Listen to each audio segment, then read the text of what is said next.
দ্বিতল সুদৃশ্য নূতন পাকা ভবন গড়ে তোলা হয়েছে শহরতলি সূর্যমণি নগর দ্বাদশ শ্রেণী বিদ্যালয়ে। এই নূতন বাড়ির উদ্বোধন হয় রবিবার ইংরেজি পুরন বছরের শেষ দিনে।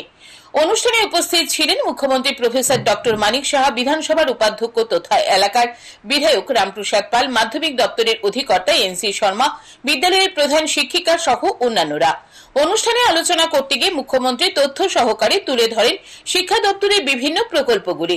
তিনি বলেন, রাজ্যে 604টি বিদ্যালয়ে তথ্য যোগাযোগ ও প্রযুক্তি প্রকল্প চলছে।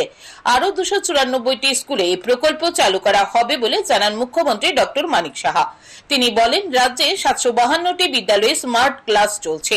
সমগ্র শিক্ষা প্রকল্পে আরো নতুন কিছু স্কুলে এই স্মার্ট ক্লাসের মধ্যে শুরু হবে। 604টি বিদ্যালয় ত্রিপুরা রাজ্যের ICT information communication technology project সেটা চলছে এবং আরো 294টি বিদ্যালয় এই প্রকল্পের মধ্যে আমরা শুরু করতে যাচ্ছি। এদিন মুখ্যমন্ত্রী ডক্টর মানিক সাহা বলেন, শিক্ষা, স্বাস্থ্য, খেলাধুলো, কৃষি সরকারের অগ্রাধিকারের ক্ষেত্র। তিনি পড়ুয়াদের উদ্দেশ্যে বলেন, লেখাপড়ার পাশাপাশি দেশাত্মবোধের ভাবনা চিন্তাও যাতে তাদের মধ্যে আসে। নেশার প্রসঙ্গ টেনে মুখ্যমন্ত্রী বলেন, বর্তমানে অনেক ছাত্রছাত্রী এইচআইভিতে আক্রান্ত হচ্ছে।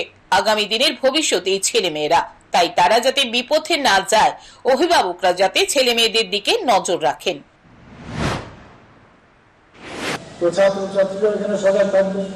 যদি দেখা যায় কোনো ছাত্র বা ছাত্রী